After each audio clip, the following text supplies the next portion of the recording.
Welcome to Amplify, the personal brand business show. Today on the show, Bob is speaking with Andrew and Pete. All the things that are going to have the biggest impact in your business are the things that are the hardest to do, the unknown, and they might go wrong, and therefore it's scary. And because it's scary, you procrastinate. What are these things? It's things like proactively selling and asking for the sale. It's things like creating content and being an expert and putting your thoughts out there. It's things like raising your prices, firing clients. It's things like coming up with high impact offers. It's things like outsourcing. There's a ton of things, and every entrepreneur hits what we call a confidence plateau. And if you are going it alone, you need to find people that can do that for you. Whether that's paying for a coach, whether that's finding a community, whether that's finding a mastermind. It's there's lots of people out there. There's lots of support out there that we can tap into to find that if we feel like we're missing it. And that's our responsibility. That's another thing that people can say, oh, it's good for you. You've got there's two of you can egg each other on. It's okay, yes, there's two of us. We need to make twice as much money than you do, though, to pay ourselves the same as what you could be paying you. It's your business, it's your responsibility. If you feel like you need that, go find it. Hi there, and welcome back to the Personal Brand Business Show. My name is Bob Gentle, and every week I speak with incredible people who share their secrets to building, marketing, and monetizing their expertise and the mindset you need for your business to grow and thrive. If you're a new listener or viewer, then take a second to subscribe, whether it's audio or video. And if you are a regular listener, consider sharing this show with one person, as it's the very best way you can help the show grow and help me reach more people. And if you are watching on YouTube, you're the best. Obviously give it a thumbs up, but do hit the subscribe button and the bell. That way you'll know it's coming next time. So this week I am really excited. It's not very often I have a double act on the show, and for me this is a double act of legend proportions. Andrew and Pete, welcome to the show. Oh, thank you so much. That was nice. Double act of legend proportions, Pete. That is my new LinkedIn bio, I think. Well, welcome back, I should say. You were last on the show, I checked. I wrote it down just in case I would forget. I think it was 2018. Wow. And I was thinking at the time, I think we did the interview in October, and then in January the pandemic kicked in, which I didn't think it was that long ago that all happened. But I think that's probably a good place to start, because when we spoke last time, I think you were just about to kick off a conference, and then all hell broke loose. And yeah, so maybe let's start there. And then we can go through the valley of the shadow of death, and then we can come to where we're at now. Moment of our career so far, Bob. Great place to start. For a lot of people, I think. Yeah, that wasn't fun. We were right before then. So we did our very first Atomicon conference, which is our conference for small business owners, entrepreneurs, March 2019. It went so well. We had we sold 300 tickets, 350 tickets even in 5 days. Sold out this tiny room in Newcastle. We packed it full. So we were right, we're going to go big 2020. It's going to be our year. We booked the biggest venue that we could get in Newcastle, which was called The Sage. It's actually just rebranded to the Glass House, but was called The Sage at the time. It holds 1,600 people. We had almost 1,000 people coming to that 2020. The event was April 2020 it was going to be. And then come February, pandemic hit. We're up Schitt's Creek at that point with this big venue, this big event, not being able to go ahead as we kind of pictured it. And it wasn't just the fact that it couldn't go ahead, and that meant a lot of bad things for our business, and having to deal with refund requests and moving it virtually. It was just such a come down for us. We had been planning for over a year, this huge event, and it felt like the absolute pinnacle of our career to that point, getting that many people in a room for our event in Newcastle, and forgetting about the financials and the disappointment, just the mental capacity of that not happening, just something completely out of our control, just saying no, you can't do this. Like that was a tough time, wasn't it, Pete? It was like the worst time of our lives, and every day it felt like we were having a panic attack. We actually thought we had COVID because we just couldn't breathe properly. And turns out it wasn't COVID. It was just like we were like really stressed out. And we did everything that we could. And things were a little bit tetchy, like between people. Like there was a period of time where it was like you can run events, and then it's like you can't. And in that period of time, people were like accusing us of being like murderers if we put on this event, like which technically wasn't cancelled at that point. And then eventually it was cancelled by the government. But it was this really crazy time. And then the thing is, everyone just thought it was going to be like a month or two. So we committed to the next event, which at the time we thought would be fine. Like we've got another year. But obviously that didn't happen. It lasted like 2 years, the after effects. And essentially that really screwed up our cash flow for the whole event. So it did put us in a massive pickle at the time. But the community behind our brand, Atomic, is so strong and so amazing. They're the most amazing people I've ever met. And they all rallied round and they supported and they helped and they spread the word. And we managed to pull off like a minimal hybrid / in-person event eventually in 2021. And so that was okay, but it wasn't great. It wasn't the thing that we'd built up to, And then finally, this year, we got to do the event that we've always wanted to do in the way we always wanted to do it. In the summer, the vibe was there. People were okay with hugging each other now. And it was just the most incredible moment of our lives and career. Like, it was like 3 years in the making, that event. And it all went amazingly well. Everyone loved it. Everyone bought tickets to come back the next year. So we're really, really happy now. But it was a really stressful period. I remember when all that was going on, and you were in an impossible situation. There was no right decision to make. And it's like I think what it's taught me is like a real thing about judgment and like having an opinion on stuff that you might not like know all the answers about, because there was stuff that we were like contracts signed for an event like of the size of Atomicon for like a long time before, and like iron tight. And there was things that like we couldn't do. Like we could not cancel that event ourselves. Like we had to wait for the government to say like no for us to be able to move it with the venue. And there's like, it was a crazy time. And I think like Pete was right. Like there was a few very loud people telling us like we were awful people, but like the majority of people were like so good to us and were like so thankful. Well, I think what's gone around has come around. We had Atomicon this year and it was outstanding. And we can talk about that in a minute. But I think I need to put myself on the naughty step for a minute, because for the listener who may be meeting you for the first time, I should let you introduce yourselves and the world of Atomic. So for the listener who's meeting you for the first time, can you tell us a little bit about Andrew, Pete, and Atomic? Yeah, sure thing. So we are Andrew and Pete. This is the voice of Andrew, if you are listening on the podcast. And this is the voice of Pete. You have to do the whole show in that voice now, Pete.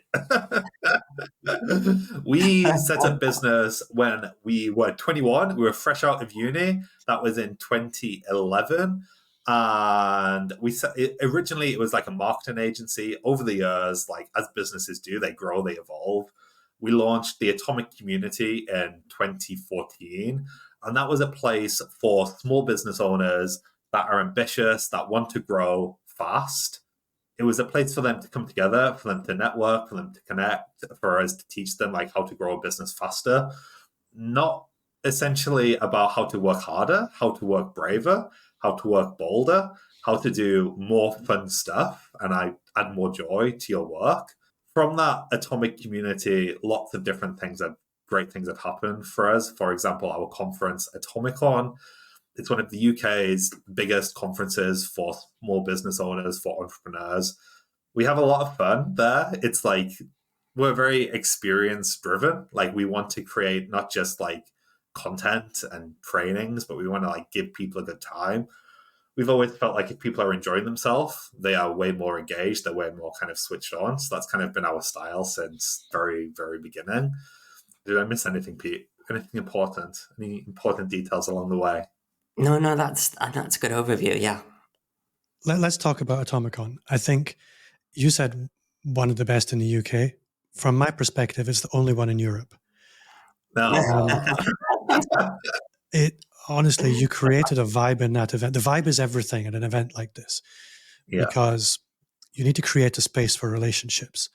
If you ask anybody who goes to a conference what they get from the conference, they will almost universally tell you, yeah, the speakers are great, but it's what happens in the hall that really makes the difference. Yeah. And you create a space in the halls where magic can happen. Even if you don't talk to anybody, it's still going to be magical. I can kind of see what's inspired that, but you pulled it off. And honestly, the weather helped in the event and outside the event. It was just a work of... It's been a labor of love, and we've put so much effort into it and making sure that every detail is fully thought through. Like even when you walk into the bathroom, the restrooms, like there's mints there, right? Individually packaged mints for you to freshen your breath. Like there's signage. The moment you walk in, you're greeted. Even before you come to the event, like you get a chance to meet people. There's a matchmaker who can make introductions for you, so you don't have like any awkwardness. If you're an introvert, there's like a chill out zone. Like everything is fully thought through. And I think that just makes for like the experience to go really well. Because there's some amazing conferences out there.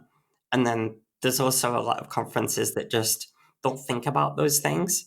And it does leave a little bit of a bad taste in your mouth. And if you've ever been to a conference that's made you feel a bit uncomfortable or it just wasn't a good experience, like please do consider other conferences, because they can be truly life-changing. And that's, for us, like our whole career changed after going to like certain conferences, and our minds just being expanded to all this new knowledge and the people we meet and the connections that stratospherically like made a jump in our business. And so we know the power of it, and that's why we're so passionate about it and the impact it can have in inspiring people and giving them the strategy and the connections and support to go forward. I think the people make the conference as well, like, and it's just like a whole bunch of lovely people. So I really appreciate you saying that, Bob. So thank you. Can I just talk a little bit about something you touched on there? Like the vibe and the community aspect of Atomicon and Atomic. It's something that we've actually been quite purposeful about. And I think like this is a mistake that a lot of personal brands, a lot of businesses make when they're trying to like build a community. And I think there's still this like confusion over the difference between like an audience and a community. And it like really, it's like a bugbear of mine when people say like, oh yes, I've like built a community, when it's like, no, you've built like an Instagram page. It's like, that's not the same thing. Or I've built a LinkedIn audience. Yeah. It's like, no, that's not the same thing. And like one thing me and Pete have been really purposeful about trying to do is like build a community instead of just building an audience. And like the difference to us is an audience is a place where everybody knows like the leader of that audience, where a community is a place where everyone knows each other. And like throughout the past like years of Atomicon, it's 10 years actually, Atomic's been going next year. Like throughout the past 10 years, for most of that 10 years, as soon as we realized this, we were like really purposeful about trying to connect like as many people as possible through like Atomic networking, through like the Hive masterminds we do, through all the initiatives we have to like connect people at the event and in the run up to the event. And I feel like that really helped us. Like that really helped us like get through the pandemic. That like continues to help us grow our business and launch new things and do new things. Yeah. And I think it's something that a lot of people won't do. And especially if you're like in the events and even like in the memberships kind of world as well, like a lot of memberships really don't put a massive like focus on trying to build a community. They'll have like a Zoom call once a month where everyone comes, and they think like that's building a community, and it's just not enough. Yeah. Communities, it's not a top-down affair. Communities Yes. about connections across as well as from the top down. Yes. And literally, like, people would come through the doors at Atomicon and they'd walk towards us, like, waving frantically, super excited. We'd look up, like, go to, like, wave and give them a hug, and they'd walk straight past us, turn to the person behind us and be like, sorry, guys, I've just been wanting to meet this person, like, for so long. I've known them in the community for, like, 3 years, and I finally get to meet them in person. And that to us is amazing, you know, like, that's what we want. Because from a business perspective, like, although it's like a really nice vibe and it's makes everything so much nicer and more joyful, from a business perspective, if someone does something or someone buys something from you know, then everyone else also wants to buy it if they give like good feedback on it. So inevitably, like, one person buying leads to like hundreds or however many people in your audience, thousands. So it's like a really smart business move to do that as well. So something I want to talk about when I'm having a rummage around your world at the moment, I was expecting to see an awful lot more chat about marketing. But what's really interesting is what I actually saw was an awful lot of chat about sales, which I thought, this is really exciting, because if you ask most business owners, what do you want? They won't tell you, I want more marketing. They'll tell you, I want more sales. Mm-hmm. For me, marketing is all about cultivating the field, sowing the harvest, making sure the field, the crops are nicely tended. Sales is the harvest. The mistake I see a lot of people making is it's all sowing, watering, making sure the sun shines, but they leave the crop on the trees or in the fields. And then there's other people who just stand in front of their fields and think, well, why does nothing grow? And it's about getting this balance between the two right. And very few people focus on that. And they typically focus on one or the other. And you're quite intentionally looking at both. And one of the themes that runs through both is courage and being different. And this is something that's run through the way that you present your own business and the way you approach sales. And I guess what I want to get to in this long rambling build-up is, as somebody or people who work with many, many different businesses, and you observe the world from outside from your perspective. One of the things, if you were a sports coach, let's say you were a tennis coach, people come to you all the time to learn to play tennis. And you know 90% of people who come to you always make the same mistakes with their tennis game. You know what the problems are going to be. Yeah. So from your tennis coach perspective, when new businesses walk into the world of Atomicon or Atomic, where do you know you're going to be looking first? I can go for that. There's so many things.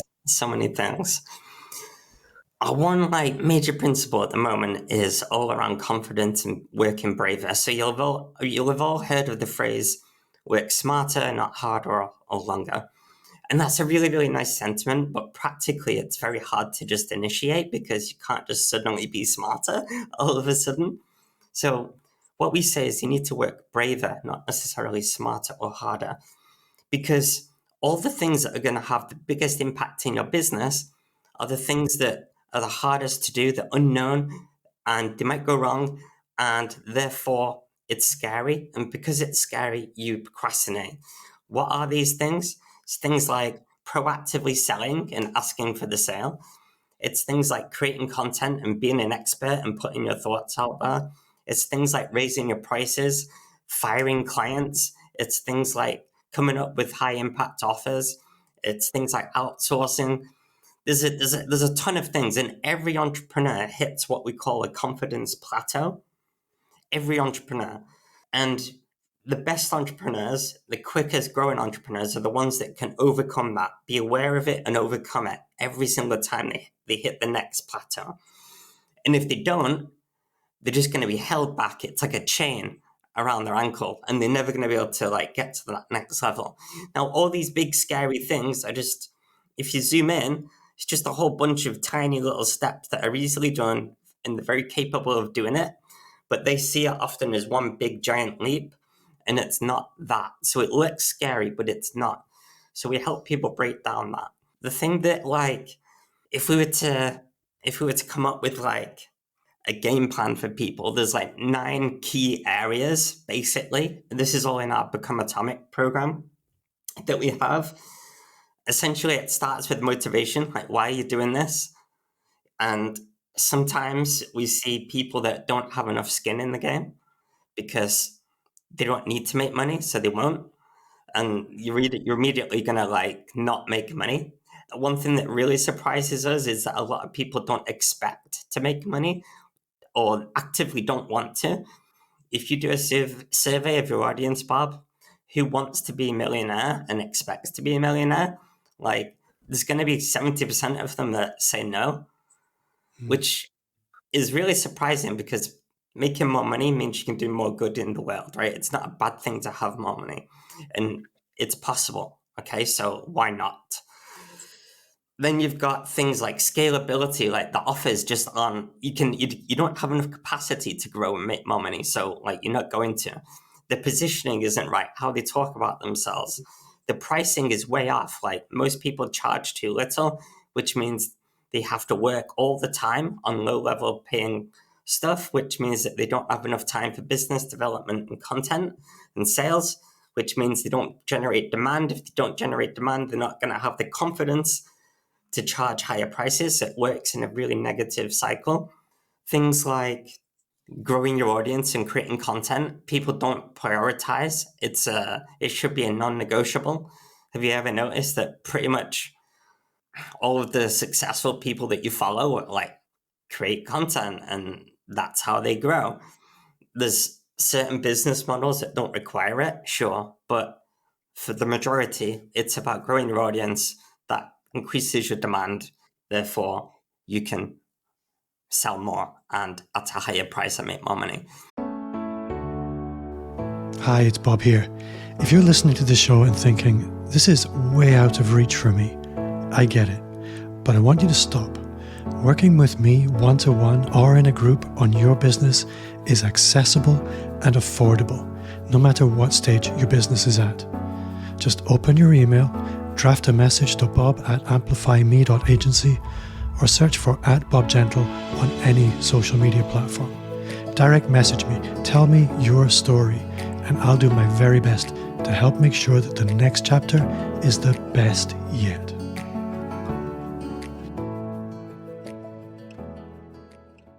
So I'd say like those are the main things, but there's like 9 key areas. Yeah. I think what I really like about that is, I think the whole question of fear is like super interesting, because most of my clients, most of the people I deal with, they're smart people, but they're comfortable. And Yeah. I remember I hate to name drop, but I had Pat Flynn on the show just the other day, and I don't know if this is a before or after this one, but I asked him a similar question, and he said that most people, when they try to grow their business, they do it by just trying to make a marginal gain, incremental improvements. They maybe want to see a 20% increase in turnover.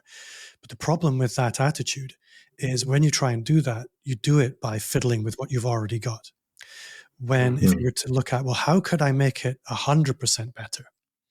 That forces you to think in terms of revolution. And that's where, as you described there, the fear is always going to come in. But the problem when you're trying to make... We have our own theory on that. Yeah, I'll go for it. We call it the big domino theory, and it's exactly right, and we share the same ethos there. Like, most people try to go incrementally up. Like, when we wanted to become paid speakers, we wanted to be like at the top of the game, speak at the biggest events. And what most people will do is start small and build up. Yeah. And if you add up the effort level of each of those increases, like if you say out of 10, it's like 8 out of 10 to go up a little bit more, 8 out of 10, 8 out of 10, 8 out of 10. Over 10 dominoes, that's like 80. Where if you were to put like an insane amount of effort into getting that huge first gig, all the other dominoes would knock over, all the future ones would knock over, and ultimately that would be a 10 out of 10 effort, but the rest would be dead easy. So it's like 10 effort versus 80, and it works out quicker. Yeah, and often, like, even though it feels like a big jump, like, what that big jump is actually just lots of small steps done quickly, rather than, like, procrastinating on, like, a lot of small steps, like, over time. Like, every big goal can be broken down. And, like, that's one thing that me and Peter are always very mindful of for ourselves. Like, what is the next thing? Like, how complacent are we? Like, what should be that next jump? Like, if we're not a little bit scared by our goals, it's like we're not kind of trying hard enough. Like, for example, one of these in action was like our speaking career. Like, we wanted to be paid like big bucks to speak, and we were just doing like free events at like local networking events. And we could build up. Like, a lot of people say just build up, like, get slightly bigger gigs, get slightly bigger gigs, get slightly bigger gigs. Eventually you'll get there. And we were like, screw that. Like, what is the biggest event in our industry that we can speak at? And it was Social Media Marketing World. That's the one that kind of we set our sights on. And we went there as attendees. There's a talk that they do that says how to become a speaker at Social Media Marketing World. We went to that talk, we listened to the things, and they were like very strict. This is another like bugbear of mine. People will say, oh, like the very exclusive, like you can't get picked. Like, a lot of events, if you want to do more speaking, will tell you what they want. Yeah. And people are just too lazy to do the stuff, or don't want it enough to like do the stuff. And like they said, we want you to write a book. We want you to be known to our audience. We want like this. There was like a list of like 5 things. And we just did them all. Like, we started blogging for them. We got to know their team. We got to know their community. We wrote the book. Like, we ticked them all off one by one. Pitched, got a no. Pitched again, got a no. Then they changed their mind and they said yes. And like 18 months from going to that event, they were asking us to speak. There's like another story there about like how we went from just like a breakout to keynoting that whole event. But again, just like thinking bigger and like putting in the work. The other thing to like add on to that as well is when you start to think of a bigger goal, you start to think differently. So I have this analogy. It's a bit of a weird analogy, but I was in the pub with one of my friends, and I was like, all right, just hypothetically speaking, if you had to borrow a coat from someone in this room, you've got 10 minutes to do it, and there's a prize for doing it, what would you do? Like, it's a really random question, Bob. But they were like, what I'll do is I'll go up to someone and I'll talk them through it, how I'm going to borrow the coat, and that's all I need. And I'll just spend my time doing that. Okay, great. Now I said, okay, for even bigger prize, you need to get 5 people's coats. Just borrow 5 random people's coats. You've still got 10 minutes. How would you do it? And they just said, well, I would just go up to people and talk faster, right? Or just try to get it off them faster, hone in on that technique. Great. But then I said, okay, well, what if you had to get 50 people's coats and there's a huge prize? 50 people. Now, that becomes a harder question because they can't just do the same thing but quicker. So they would have to do something completely different. And you know what they said? Which I think is genius. They said, okay, I would go over there to that karaoke microphone and I would get on the tannoy and I'd be like, yo, everybody, listen up. Big competition. I need to borrow your coat. There's 10 minutes, like deadline. Like, everyone throw your coats at me. And just the fact that I'd forced them to think so much bigger came up with a completely different creative solution that would ultimately get them 10x the results. So, thinking ridiculously big is the best way to come up with the best ideas to grow faster. In many respects, we should be looking for, well, what is it that scares me? Because the clues will be there. Yeah. Most people probably know, but they're avoiding it. They don't want to look there. Yes. Yeah, we had a talk that was all about follow the fear. And it's like exactly that. So one of the things that I want to talk about, specifically within marketing, in fact, I have a little line from your book, which goes something along the lines of standout marketing will never be dead because it looks at what's different and focuses on that. As soon as what's different becomes normal, standout marketing has to change. And if you look at how most people approach their marketing, it's, okay, what's everybody else doing? I'll do that too. And so you just blend in and it's just a sea of same. Yeah. Your marketing has always been a little bit different. And I'm interested to know what your perspective on that is now. what your marketing looks like now, because a lot of people, if they would look into your world from the perspective of just meeting you, you'd think, well, things seem to have gone a little bit quiet. But I know your business is anything but quiet. So what does different look like for you just now? And maybe you can educate me. What should different look like for me? That's somebody who's It's a really good question. I love that you asked that. For us, so we wrote that book in 2017, and like we 100% stand by. I'm going to caveat this actually because I can't remember exactly everything that's in the book, but like most of what you just said, we stand by still. in the book. It's Stand pretty out, much like, universal principles. It's all good. good. Don't worry I about need to reread that book to find out what's in it. We totally stand by like the fact that you need to stand out. I think if you are starting out and you don't have an audience yet, if you just like copy what other people are doing in your industry, you are going to struggle really hard. We realized that like pretty much instantly. Looking at our business now, where we have built this community, we got to a point between you and us and everyone else listening. We got to a point where I don't know if we've spoke about this on a podcast yet, Pete, but we got to a point where we were feeling, I don't want to say burnt out because I feel like that's a bit strong, but maybe like uninspired by the content that we were creating. We had kind of built the audience. We had have a really engaged audience. And like we realized we needed to spend more time like on sales and like selling more tickets and selling more of our other services and still nurturing that audience that we've already got. But when we actually looked at what was working and where people were coming from, for us, it was like our email list. Like we've got an engaged email list that always drives sales for us. Like whenever we're looking to promote anything, whenever we're like doing an Atomicon lineup announcement or whenever we're launching our one-to-one program, it's like we always start with the email list. And it's funny because like that has not been quiet at all. Like we've kept up every single email because we value that so much. When you look at like our socials, we're not publishing there as much as we used to, like in 2015 to like 2020. Like 2015 to 2020, that 5 years, we were like prolifically creating video content and building our brand and going on podcasts and like doing all the stuff that you need to do, like if you want to get your name out there. And we don't want to get complacent either because we realize that we do need to continue to grow that audience. I think we've had the luxury of putting in the hard work and being able to get the results from it. But it's not something that will last forever, like that quietness. It's something that we do want to like build up more. We do want to like get back on the content bandwagon in a different way. So like we've always been about doing like less is more. And when we were on content, we weren't like creating the same thing and just like publishing it everywhere. Like our big thing back in the day was YouTube. Like we did a lot on YouTube. We did it really well. We built our audience. We built our email list. We got a lot of like speaking gigs off the back of people watching our YouTube videos and thinking these guys are funny.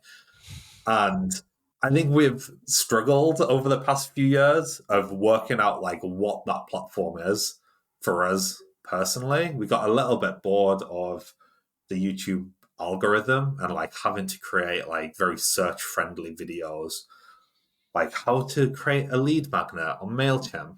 It's like a top performing video of ours. Like we don't find that interesting at this point in our career. Like we know like that really anyone can create like a tactical video like that. We wanted to talk about the bigger stuff that no one was really searching for, you know? So we pivoted a bit more towards like Instagram and LinkedIn is kind of where we're enjoying more now.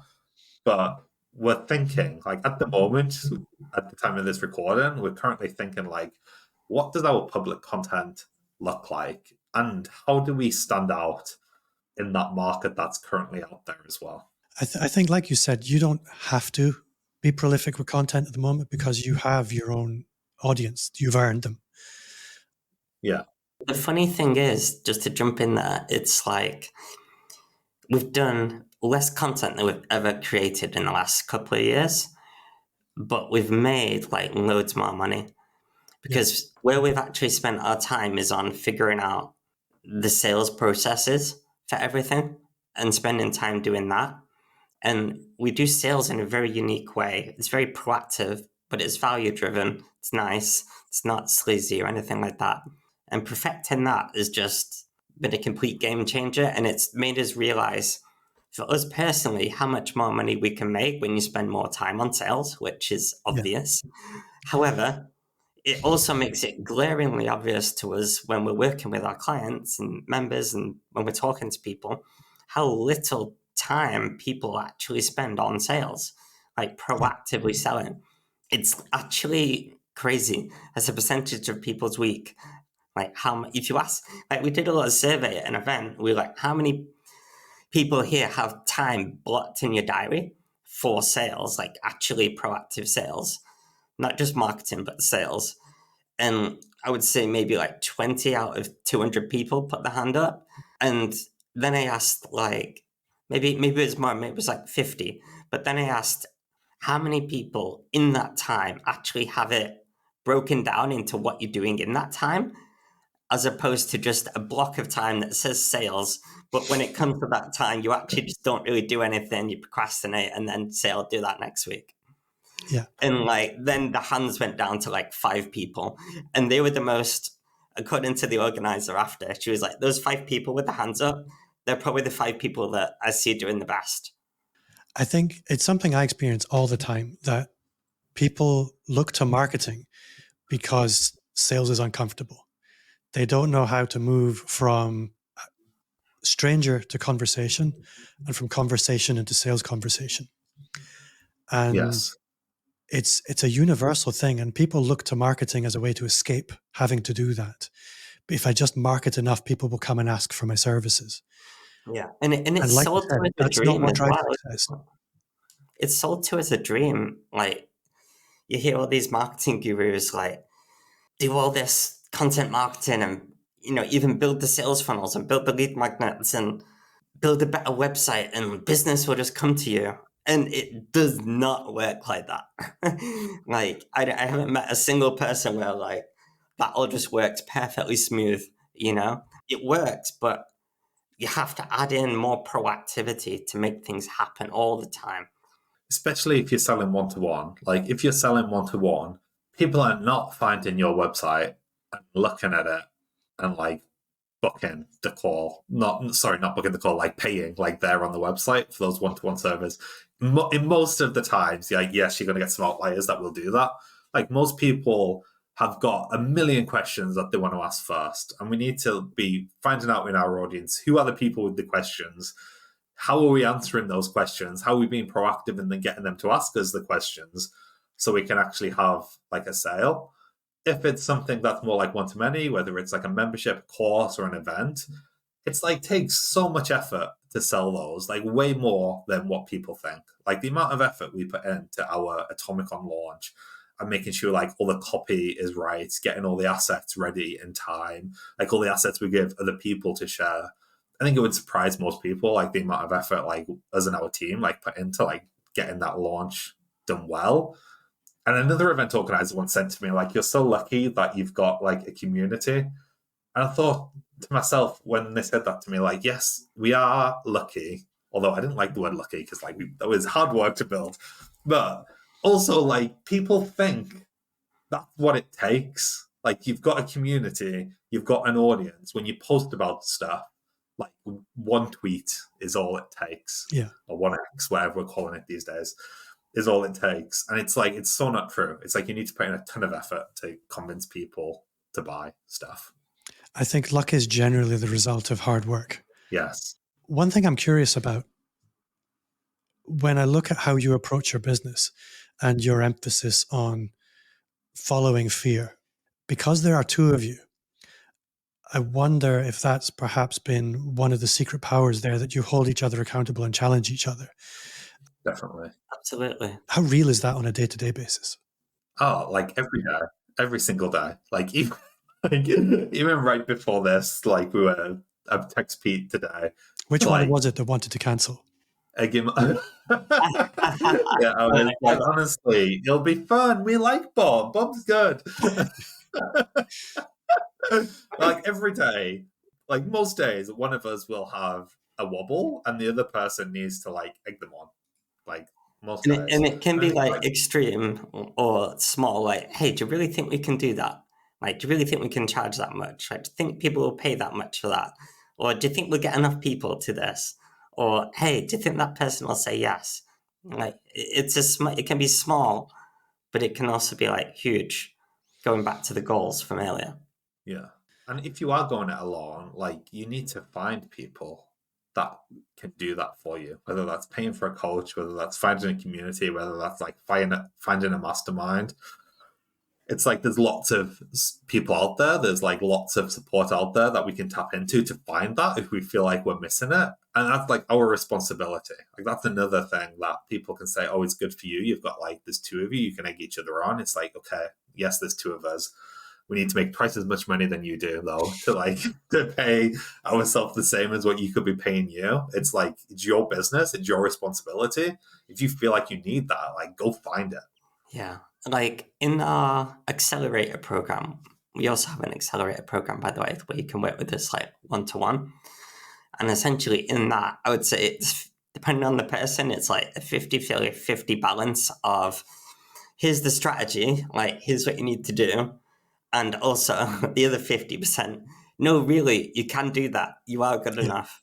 Like, no, actually, you can do that. Like, this is the only thing you need to do this week. Just do that first step. You'll be fine. Don't worry. It's like one impactful thing is worth 100 smaller things. So, and it's always the person's confidence that holds them back on that. And remember, it's not actually confidence. Confidence is the byproduct of taking action. It's bravery. It's knowing that it's scary, but making a considered approach to taking action, knowing that it'll pay off. And that's the real thing. You have to be brave in the face of fear, not just, like feeling that you should be confident before doing it. Like if you feel confident before you do it, it's not a big enough goal. I think this is one of the key advantages of a community is a lot of the things that we do in our world as business owners, especially online business owners working in content marketing, they're not normal. I mean, live streaming is not normal. Podcasting is not normal. YouTubing is not normal. These are weird things and they're generally uncomfortable. And I remember when I began this journey, I felt really vulnerable. What the hell are people going to think of me who aren't part of this world? And right then, I wasn't part of that world. I had no business doing a podcast. And surrounding yourself with people for whom it is normal normalizes the strange behavior for you. And that's a powerful and important thing. Those things that, when you see other people doing scary things all the time, it gives you permission to do scary things. Yeah. Like a really good example of that as well, like just taking us back to when we were starting, the very first webinar we did, we were absolutely crapping it. And like the way we got over that is we found someone else that was at our level, at our stage, and never done a webinar, wanted to do one. And we said to them, look, you do the webinar, like you deliver the content, we'll do all the tech, we'll set it all up, we'll press all the buttons. So on our first webinar, we'll press all the buttons, we'll make sure it's working. You just show up and do the presentation. We'll like split the load. It'll all be gravy. And like, I remember how scared we were. We probably had like 20 people or something on this webinar. Sounds like one of mine. And I just remember like, yeah, it was so scary. It was so scary. But like, that's how we did it. It's like, we just found other people that wanted to do similar things or that were already doing the stuff that we wanted to do to like egg each other on, because like me and Peter are at the same level. So like, even though like we can egg each other on, we're still looking for people that are further on than us that can help us take that next leap up as well. So I think this is probably a good place to wrap things up for today. I think maybe we're going to need to do a part 2 sometime because this was just too much fun. Maybe tell us, you have two core programs and Atomicon. You want to maybe just take a moment to tell us about that? Yeah, go on, Pete. Yes, sure. So we have the Become Atomic program. So that's there to teach you through the 9 stages of hyper growth to grow and scale your business. And essentially that comes with a community, masterminds. It's like all the support you need to go and grow your business. We then also have our Rebels Accelerator program. That is a one-to-one and group program where you work more intensively with us and we help you to fast track your business. And that's really, really exciting, very rewarding as well. And then also we have our Epic conference, Atomicon, and essentially that is on the 18th of June. And if you want to come, if you want to see what that's about, please do come check it out. It's absolutely amazing, really, really epic. You'll come away inspired, you'll come away motivated, you'll come away with loads of actionable advice that you can implement straight away to make more money. People were literally posting about tactics they were implementing straight away and making money like literally the same day, if not the day after. And all the connections and support for referrals, customers, collaborations, inspiration, accountability, and so forth. So it's all there, and we'd love to hang out and see you there. And I know you're coming as well, Bob. So who wouldn't want to come and meet Bob? I'll be there. And one of the things I loved about Atomicon, which I wasn't expecting and I probably should have, was you really had a very nice balance between the marketing and the sales and the mindset stuff in between. So no matter what your challenge in your business is, there will be people there who are there to share it and support in it. Yes. Andrew, I've had the best time. Thank you so much. But before I let you go, individually, and maybe Pete, you close your ears for a moment. Andrew, what's one thing you do now that you wish you'd started 5 years ago? One thing I do now that I wish I started 5 years ago, maybe not quite 5 years ago, like one thing that maybe more like 6 or 7 years ago, but we've definitely got better at this over time, has been our weekly schedule.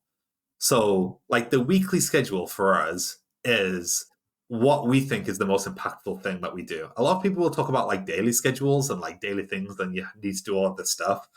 I feel like the daily schedule is like pretty impossible. I don't know who's keeping up like a daily schedule where every single day looks the same. The way me and Pete look at it, like our time management is our weekly schedule, what needs to get done on a weekly basis, and how are we like living by our calendar and just constantly making tweaks and constantly making improvements so we can like work less, have more fun, have more joy, not feel as stressed, not feel as burnt out. So getting better at sticking to that weekly schedule, I wish someone had taught us that like maybe 7-ish years ago when we first started doing this, and how to get better at it. Because I think it's not just impactful in terms of we get more done, it just like frees up headspace. Like if we essentially start each day knowing exactly what is that day is going to look like to like the minute. And like that's freeing in terms of like not worrying about the future, not worrying about getting everything done. Like everything has its place in our diary.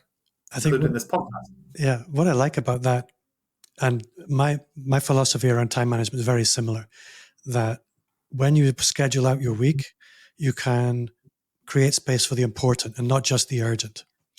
Most people, if you just show up in the day, well, what do I need to do today? And none of that stuff is going to be the things that move the needle. Yes. So maybe there's a whole nother podcast episode there. Yeah, we could talk hours on that. Like, because we literally take it out for the full year. Like, we are so like hyper organized. I've never met anyone as organized as us. Like, it's really insane. It'll blow your mind if you saw. But the behind the scenes of what we have in place, it's a little bit crazy. But in a good way. I don't think you could pull off what you pull off without it. I mean, it's very easy to underestimate Andrew and Pete, but I would never do it because I have a good idea of what it takes to do what you do. And I'm glad there's a system, because if there wasn't, I'd be declaring witchcraft. It's funny. You're so kind. So, Pete, what's one thing you do now that you wish you'd started 5 years ago? And you can't have the I same saw thing. your answer, didn't I? It was a good answer, Andrew. Beat that. I think I would have to say being more proactive with sales. So, and putting more effort into sales. We have what we call hand raiser content, and we've got blogs on this if you want to check it out, which is a system for a proactive way of giving value to your audience, but it very cleverly segments and identifies who in your audience is a potential customer and potentially ready to invest in one of your services or products. And I wish we'd have been more proactive with creating this content, because what it does it over time compounds into this incredible data of who in your audience is the perfect person to work with, what problems they have, what are the goals, who are they, where they are, like what do they want to buy, what do they need. And it makes doing proactive sales and following up with people incredibly customized, personal, and effective, like crazily effective. And this just accumulates and accumulates over time. And that's the best thing like ever. Like right now, I can literally tell you who on our list has a problem with sales, how much money they make, how much like their email list is. Do they want to be a millionaire? Do they not want to be a millionaire? Do they have an iPhone or an Android? Like how long they've been going to business. Like I could tell you so much about each person. And what that allows us to do is, and also like if they've clicked, if they downloaded something, if they've been checking out our sales pages, all this kind of amazing data. And I wish we'd have been more proactive with that so that now we'd have even more data. And back then it would have been easier. It's a thing that you can do that it can immediately get you sales, like literally today and tomorrow, but it also compounds over time. So like literally you could do an email right now that identifies who in your audience is a potential customer. It's a value-driven email. It's not a sales email. And based upon their actions on clicks and site visits, you can then follow up in a way that's personalized, that moves them on to the next stage of their journey at the point in which they are ready and feels good. And there's like nothing better than that for getting sales. So I'm familiar with the idea of hand raiser content, and I'll acknowledge you in originating my awareness of it. I had always seen it in the context of the one-off piece of content to generate a reaction. But thinking about the compound effect of that over time, how that aggregates up, that's actually pretty astonishing. I hadn't considered that. Like, for example, if you did an email right now, like, hey, I'd love to travel more. Like one of the things that often stops people from traveling more, like, is like these 4 things. Like, if you struggle with any of these things, like, please click on it and it'll relate to a blog or something. Like, you could say, hey, if you really struggle with sales, here's a blog. If you really struggle with outsourcing, like, click here, here's a blog. Like, based on those clicks, you know who in your audience struggles with those things. Yeah. So you could And there's some types of hand raiser content that is more timely. Like you will say if you're in the middle of like say if we're like launching Atomicon and putting the lineup, like we want to know like who's checked it out like within that week's period. But like we also want to know like if they've been previously, if they have this is the first time they've ever heard about Atomicon. So like the way we approach like our tagging system, we use ActiveCampaign. We love ActiveCampaign. We have like tags that are sticky that will like stay on the account. And we have tags that are like timely. It's like they've raised their hand like during this launch. And because of that, we'll do more. And if it's like one of our more expensive programs that requires a bit more of like personalization, we can like look into their account and like find all of that information out about them. Very, very useful. Very, very clever. We could do like an email segmentation of like people that are at the level that we need them to be for the program based on past data that we have on things that they've clicked on and surveys and quizzes that we've done, and people that have clicked in the last week and people that have the right problem. And we can basically just follow up with those people and invite Can them I just quickly say as well, Pete, like, because I think when we start talking about this, the biggest objection people have is that like I don't have a big audience, so I can't do that. But if you've got people on your email list or in your audience, you can do this. Like we've done this with people that have had like 20 people on their email list or like a few hundred people on their email list. You're not going to be able to sell like a bunch of cheap products. Like that's what most people do wrong. They'll like try to sell like a £25 course or something. But if you've got something that's valuable, that's a bit more expensive or like worth it, then, and you've got like a smaller audience, you can do a hand raiser campaign, get people onto a sales call and like make some more money like in the next week. Easy. I can absolutely see that. Yeah. I think I'm going to have to take myself to school next week. Here's like a really, really quick one. I know we're like running out of time. It's really, really quick. Let's do it. Right. Let's say you've worked with someone in the past, you've had a customer, you've got a tiny email list. Create a case study on that, okay? And go, hey, if you want to go from like here to here, I've mapped it all out in this article. Like, click here to read it, right? This is exactly what so-and-so did. And in that article, it's like a case study. It highlights what you did for someone, the results they got, which is the win that you sell, the transformation you sell. And then the next day or a few days later, follow up with anyone that clicks on that, because they're probably like open to buying your thing. Like, that's a really, really easy, quick campaign that almost anyone can do. And I think the lesson there is don't wait for them to call you. Use the intelligence that you generate to decide who to call. Exactly. Like, people might click on it and then you've got a buy button at the end of that, or a book a call button, and no one will click on it. And you're like, oh, well, I tried. No, you didn't. Like, this is what we mean by be proactive. Like, people aren't just going to like take action by themselves. You need to like go, hey, like, come on, check this out. Let me talk to you about this. Like, you need to hear about it in a nice way. You know, that seemed kind of threatening, but in a nice way. You know, it's like, hey, I noticed you clicked on this. I'd really love to work with you. I've checked out your profile. Like, this is maybe a B2B example. Like, I've checked out your profile. I think you'd be the perfect fit. I'd love to hop on a call. If not, no pressure. But I see you do this. This is what I work in. Like, let's chat. Like, there's no harm in that.